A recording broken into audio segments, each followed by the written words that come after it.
ఏఐసిసిని విమర్శించే స్థాయి ఉందా కేటీఆర్ నీకు?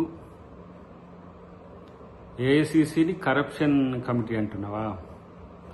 అయితే బీఆర్ఎస్ అంటే ఏంటి? బందిపోట్ల రాష్ట్ర సమిత.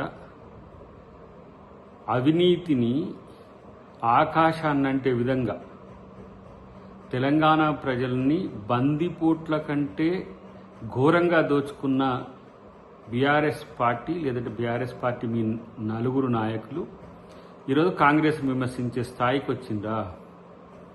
ఇలా దానం నాగేందర్ పేరు స్టార్ క్యాంపెయినర్లో ఉంటే ఇదేంటి ఇట్లెట్లా ఉంటుంది అనని ఆశ్చర్యపోతున్నవే.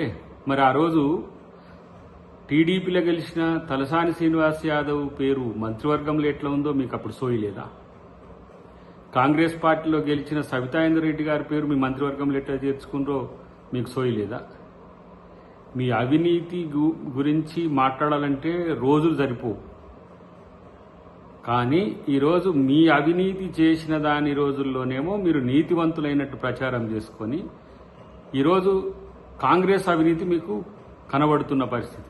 150 సంవత్సరాలకు దగ్గరొస్తున్న పార్టీ ఏఐసిసి. మీ పార్టీ ఆస్తులు, కాంగ్రెస్ పార్టీ ఆస్తులు చూద్దామా?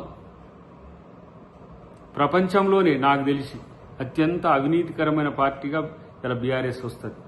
ఒక ఉద్యమ పార్టీగా పనిచేసినామని చెప్పుకునే మీరు ఈ 10 సంవత్సరాల్లో ప్రజల సొమ్మును దోచుకోవడమే కాకుండా పార్టీ నిధులను కూడా పెంచుకున్నారు. లక్షల కోట్ల రూపాయల తెలంగాణ సంపదను దోచుకోవడం ఒక ఎత్తు అయితే, పార్టీకి కూడా నిధులను సమకూర్చి దేశంలోనే ఏ ప్రాంతీయ పార్టీకి లేనంత ఇంత తక్కువ కాలంలో నిధులను సమకూర్చుకున్న పార్టీ మీది. ఎక్కడి నుంచి వచ్చినాయి అవన్నీ కూడా? ఇలా రాహుల్ గాంధీ ఆస్తులేంటి, సోనియా గాంధీ గారి ఆస్తులేంటి, లేదంటే ప్రియాంక గాంధీ గారి ఆస్తులేంటి, మీ ఆస్తులేంటి? దీనికి బహిరంగ సవాల్కి సిద్ధమా? మీ ఆస్తులేంది, మీ పార్టీ ఆస్తులేందని. కాబట్టి అవినీతి గురించి మాట్లాడే అర్హత కోల్పోయిన మీరు మాట్లాడుతుంటే ఎవరు కూడా ప్రజలు పట్టించుకోరు. ఏదో ఇక్కడ ఏంది జూబ్లీహిల్స్ ఎన్నిక జరుగుతుంది కాబట్టి ఆ ఎన్నిక చుట్టూ నిన్ననేమో ఒక ఆయన మూసీకి ఆగిపోయిండు, ఒక ఆయన హైడ్రాకి ఆగిపోయి దీపావళి చేసుకున్నారు. ఇవాళనేమో ఈయన కాంగ్రెస్ అవినీతి మీద మాట్లాడుతుండే, ఆయన బస్తీ దవాఖానలు తిరుగుతున్నాడు.